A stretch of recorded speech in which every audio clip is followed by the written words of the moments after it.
Disclaimer, j'ai déjà essayé d'upload cette vidéo une première fois, mais malheureusement elle s'est fait strike au bout d'une heure, donc il y avait à peu près 3 ou 4 000 vues. Donc si tu fais partie des 4 000 personnes qui ont déjà vu cette vidéo, au lieu de me mettre en commentaire que tu as déjà vu la vidéo, tu peux plutôt laisser un petit like et la laisser tourner en fond. Allez, la bise. Je suis un youtubeur, et en tant que youtubeur, bien évidemment, le luxe, ça me connaît. Vous mangez au McDo, je mange au Fouquet. Vous vous habillez en Zeman, et je m'habille en Prada. C'est un peu ce que tout le monde s'imagine, et bien évidemment c'est vrai. J'ai rien à redire là-dessus. Le soir, je ne dors pas sur un matelas comme tout le monde, mais plutôt sur des liasses et des liasses de billets empilés. Empilés c'est mieux quand même. On m'a conseillé de jouer à un jeu, et aujourd'hui, vous allez faire ça avec moi, on va tous les deux y participer, et on va devoir trouver lequel de ces habits, lequel de ces objets coûte le plus cher.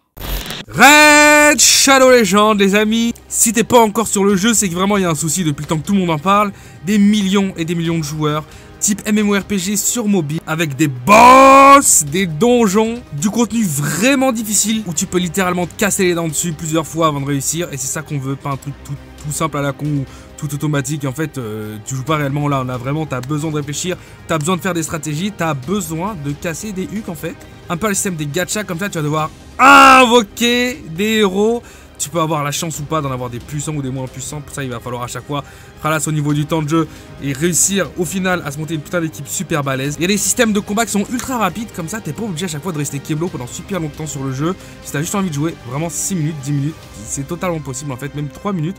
Paf, tu lances ton jeu, tu claques une arène, tu rentres en combat, tu te fais bien soulever comme il faut, comme je suis en train de me faire soulever, parce que je suis encore une grosse merde et qu'il va falloir que je joue beaucoup plus pour pouvoir être fort. Et il y a une grosse mise à jour qui est sortie il y a pas longtemps qui s'appelle la Tour de Malheur. C'est une tour de 120 étages, à chaque fois des défis, des combats et 12 boss super chauds et super secrets à bien sûr aller soulever bien comme il faut. Et vraiment, je dirais la plus-value de ce jeu, c'est qu'il y a une vraie communauté autour de ça. T'as plein de Discord qui en parlent, t'as des clans qui se créent et c'est validé à 100% ça en fait. En ce moment, il y a un nouvel événement qui s'appelle l'Anneau de Gardien et qui donne de nouvelles façons d'utiliser les champions et d'avoir des champions légendaires ou même mettre à niveau les nôtres.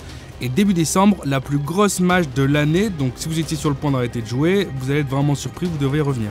N'oubliez pas que vous pouvez scanner ce QR code ou bien simplement cliquer sur le lien dans la description pour rejoindre Raid Shadow Legends. Et si vous êtes un nouveau joueur, vous obtiendrez en plus un champion épique qui est Chronoru, regardez comment il est BG, 200 000 argent, un boost XP, une recharge énergie et un éclat antique. Vous pourrez retrouver les récompenses ici pour les 30 prochains jours seulement, juste ici, là où je suis en train de vous le montrer. Laquelle de ces vestes coûte plus ou moins 2200 $? Côté A, on a quand même la capuche en fourrure. Et côté B, c'est pas validé du tout pour le coup. Le style, il est pas validé. Mais qui suis-je pour donner mon avis? C'est écrit en bas qu'il y a quand même une veste qui vient d'Amazon et une veste qui vient de Moncler, qui est quand même une marque qui coûte plus ou moins cher en général. Même sans acheter du Moncler, honnêtement, le B ressemble beaucoup à du Moncler quand même. 2200 balles la veste. La première veste coûtait 45 $. Lequel de ces t-shirts coûte proche de 350 balles? D'un côté on a un chat, de l'autre côté on a une femme. Ça m'étonnerait que le chat il coûte quand même 350 balles parce que ça fait plus t-shirt cheap qu'on achète justement sur Amazon ou sur un peu les sites chinois comme ça avec différents types de patterns. Apparemment l'autre c'est un Pizoff. Je connais pas du tout la marque, peut-être que je suis pas assez riche pour ça. À mon avis c'est le A, y a pas à chier. Laquelle de ces montres coûte aux alentours de 10 000 balles? Mais là on va pas me prendre pour un jambon quand même. Vous pouvez pas me prendre pour un jambon, je suis youtubeur, je connais les marques qui coûtent cher. Et là en l'occurrence, à gauche je vois qu'il y a du Rolex. À droite, j'ai l'impression de dire Wellington sur le W, le D je vois pas du tout ce que c'est. Mais rien qu'au niveau du look, non, tu vas pas pouvoir m'avoir, je suis désolé, la A elle coûte plus cher c'est certain. Ah, Daniel Wellington, ok d'accord. On va partir sur la Rolex quand même. 10 000 balles la Rolex. Lequel de ces jeans coûte plus ou moins 450 balles? Perso, je préfère celui de gauche. Mais en tant que youtubeur, vous le savez très bien, les riches ne traînent qu'avec les riches. Les youtubeurs ne traînent qu'avec les youtubeurs. Et en l'occurrence, à chaque fois que je me fous de la gueule d'un de mes meilleurs amis, Prince qui est youtubeur, à chaque fois que je me moque des trous qu'il a dans ses jeans, il fait que me rappeler que c'est fait comme ça sort du jean comme ça, et c'est des marques de bâtards qui coûtent super cher. Donc j'aurais quand même tendance à dire que le jean troué il coûte cher. Je me suis tellement mangé dans la face ma blague à chaque fois que je lui en calais une, il me l'a renvoyé direct dessus. Je préfère celui de gauche, mais je pense que celui de droite coûte plutôt dans les 450 balles. Aïe aïe aïe aïe aïe. Un sans faute, mais bien évidemment un sans faute. t'attendais à quoi? Tu es sur la chaîne d'un youtubeur. Un youtubeur qui dort sur des liasses de billets, qui fait des millions de vues. Lequel de ces pulls coûte proche de 700 $? Quoi? Quoi? À droite, c'est un sac à patates, on est d'accord. Ça peut pas... Ça peut pas être validé. Ça peut pas du tout être validé. Non. À droite, c'est un produit Amazon 100%. Y a rien à dire. Tu peux pas lâcher 700 balles dans un pull comme ça. Je ne conçois pas l'idée. Je m'y oppose en fait. Je m'y oppose. C'est le youtubeur riche et luxueux qui vous le dit. C'est pas possible. C'est pas possible. À droite, ça coûte pas 700 balles. À gauche, c'est moche. Mais je peux imaginer que ça coûte cher. Mais à droite, non. Non, je suis désolé. Quoi? Donc le pull de gauche, il coûte 25 $, donc plus ou moins 19 €. Et le pull de droite, il coûte 700 $. Le sac à patates coûte 700 $. Mon pote, je te dis tout de suite, achète-toi directement un sac à patates alors. J'ai trop pris la confiance. Et voilà, ça me retombe dessus, c'est comme ça. On se ressaisit. Laquelle de ces paires de chaussures coûte proche de 885 $, donc plus ou moins 820 €, 810 €, 800 € même. À droite, c'est quoi? Des Converse. À gauche, c'est des Yeezy, non? C'est ça?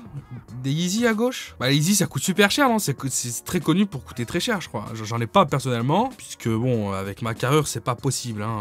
Ça me ferait des pieds à la Dragon Ball Z, des trucs pointus tout fins comme ça marche pas. Mais, non, les Yeezy, ça coûte plus cher, je pense. C'est bien ça. C'est 800 balles la paire de Yeezy, quand même. Dang. Portefeuille. Il y a un portefeuille qui va coûter 600 $ et un autre portefeuille qui va pas coûter cher. Et je sais pas, hein. Celui de gauche, il a l'air cheap. Il a l'air pas cher, celui de gauche. Voilà. Mais celui de droite, il a pas l'air cher non plus, en fait. Il est moche et il a l'air vraiment avec la taxe. Et comme il y a de la texture, celui de gauche, ça fait vraiment faux cuir en plastique. Celui de droite, il y a de la texture quand même. Une fermeture. En plus, on voit que la fermeture, elle a l'air quand même un peu comme s'il y avait un logo au bout de la fermeture. Donc c'est large possible que ça soit une marque quand même. Je veux dire que le rouge, il coûte plus cher, mais pour moi, les deux sont chum. C'était bien ça. 600 balles le portefeuille rouge. Laquelle de ces vestes coûte 1000 $? Je peux pas vous dire. Là, c'est impossible que je puisse vous dire ça. C'est impossible. Mais on va rentrer en super instinct. D'accord? C'est maintenant. Il y a une veste qui est Tagliatore et une veste qui est Amazon. Je vais plutôt me focaliser. Les vestes, je suis désolé, les deux sont moches. Les deux me semblent pas coûter cher. On va se focaliser plutôt sur les modèles. On a plutôt un caucasien à gauche et un asiatique à droite. Y a pas de panneau. J'arrive à reconnaître ça rien qu'avec le menton, t'inquiète même pas. La photo de gauche a l'air quand même vachement plus professionnelle que la photo de droite. La posture... Ouais. Ah, le modèle, il a plus d'allure à gauche quand même. Moi, je pense que la Tagliatore, c'est celle de gauche. À mon avis, la plus chère, c'est celle de gauche. Je me base uniquement sur les modèles. Là, les vestes, pour moi, je suis désolé, je peux pas dire. Et c'était bien ça. Oh là là, ce professionnel. Lequel de ces pendants coûte 500 $? Je sais pas, il y en a un, on dirait un truc que t'achètes à la Japan Expo à gauche. Truc tout éclaté d'un manga oublié. Et à droite, c'est quoi? C'est le médaillon de Yu-Gi-Oh! Attends.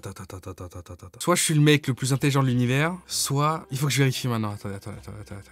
Non, c'était pas là. C'était... J'en étais sûr.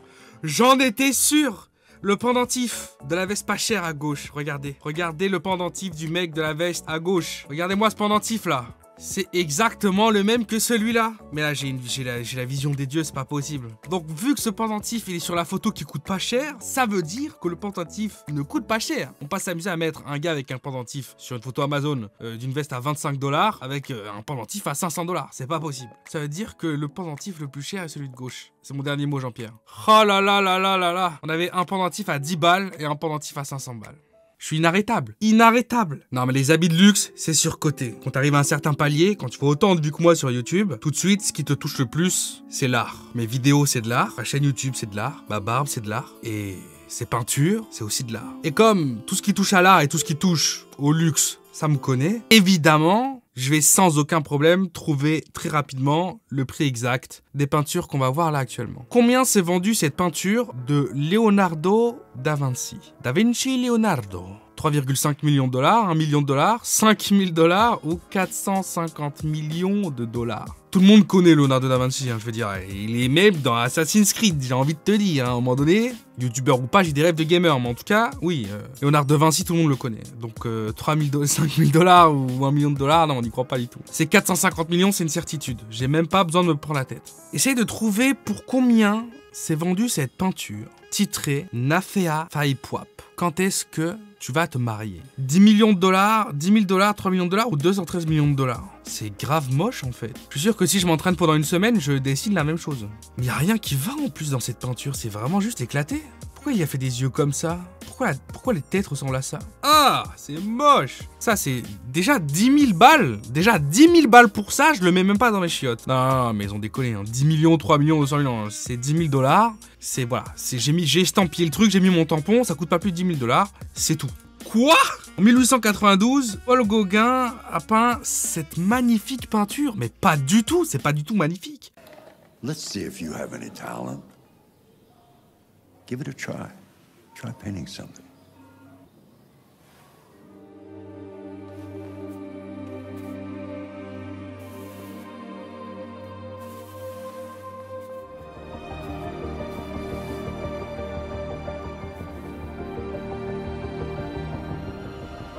Oh my God. 213 millions de $ pour ça? Mais non. Mais non, non, non, non, non, non, non, non. Mais non. Ah, non. Non, non, non, non, non. 200... Ok. L'art, ça me connaît. Je me suis trompé une fois, je me tromperai plus jamais. À quel prix s'est vendu les joueurs de cartes? 8 millions, 250 millions, 500 millions ou 4 millions? Lui, ça va, il a déjà plus de gueule en vrai. C'est bizarre, mais il a plus de gueule. 500 millions, c'est mort. 4 millions, c'est mort. Je sens que le titre est puissant. Le titre me rappelle des souvenirs de mes ancêtres. Et donc 4 millions, ce serait pas leur rendre justice. 8 millions 250 ou 500, je dirais. Attends, si l'autre il s'est vendu plus de 200 millions, celui-là quand même, il a au moins fait 250 quand même. Oh là là là là. 250 millions, bien sûr. Peint en 1890. Vendu en 2011. Paul Cézanne, mon pote, tu m'as pas déçu. Est-ce que tu peux correctement identifier le prix de interchange? Ça me fait peur, il y a des gros chiffres là quand même. Parce qu'on dirait juste un gosse qui s'est amusé à faire de la merde. 800 millions, 20 millions, 300 millions, 10 millions. Non, mais là, rien que 10 millions, c'est le chiffre le moins cher. On parle de millions de dollars. On parle de millions, on parle pas de milliers là. Millions. C'est-à-dire le moins cher possible, c'est 10 millions de $ pour un truc éclataxe comme ça. Je sais qu'on juge pas l'art, mais quand même, faut pas déconner. C'est 10 millions, non, je sens que je vais me faire carotte là-dessus. Je vais dire 20 millions. 300 millions? Peinture abstraite? Quelqu'un a lâché 300 millions pour ça? Ça me déçoit, l'art me déçoit.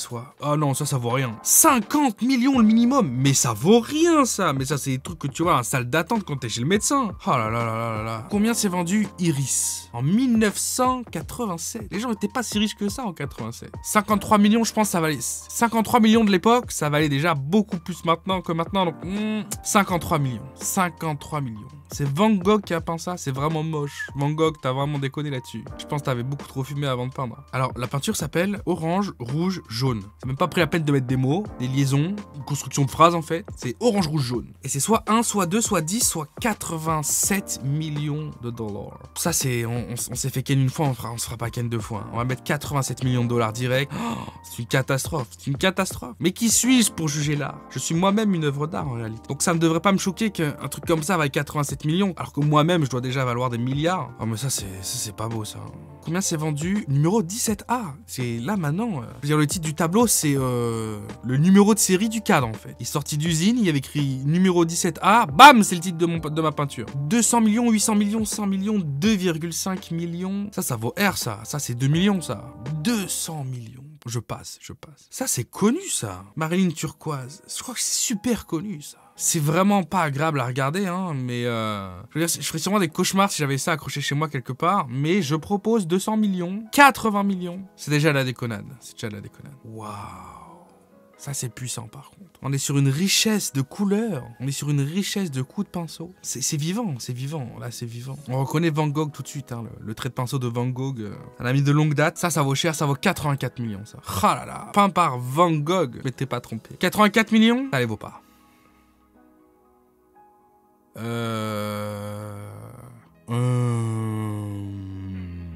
y a un bug dans l'image ou c'est vraiment une peinture ça? Combien de millions s'est vendu Blackfire Eye, qui veut dire je feu noir? Blackfire One, feu noir numéro 1, évidemment. Il n'y a pas vraiment de recherche, on est d'accord là, c'est... À gauche c'est noir, à droite c'est blanc quoi. Et le moins cher proposé c'est 45 millions. J'irai pas plus que 45 millions. Déjà là ça me fait mal au cœur de dire ça. 80.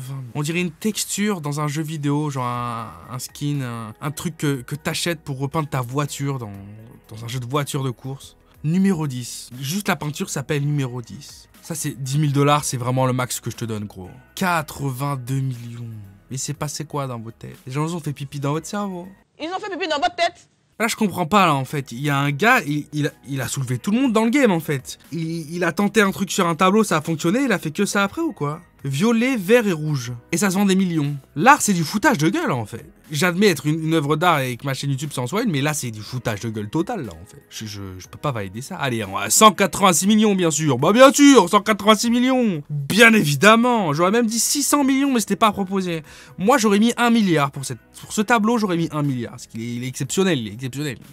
Je veux dire, à un moment donné, exceptionnel. Marc Rothko, il a peint ça en 1951. Moi, j'aurais mis même 3-4 milliards facile. Bon, vous savez quoi? Je ne peux plus supporter de lire ce que je suis en train de lire, c'est pas possible. Je peux pas continuer cette vidéo, c'est mort, c'est n'importe quoi. C'est n'importe quoi, parce que je commence à manquer de respect envers l'art. Et je peux pas me permettre de faire ça, parce que je peux pas me manquer de respect envers moi-même. Donc la vidéo va tout simplement s'arrêter là, en fait. Je peux pas continuer. Je me fais du mal, je vous fais du mal. Je fais du mal aux amoureux d'art, à toutes les personnes qui sont en études de dessin, de peinture ou artistique, tout simplement. D'ailleurs, tous les dislikes de cette vidéo, c'est sûr et certain, vous peignez, en fait. Faites de la peinture et vous avez le seum.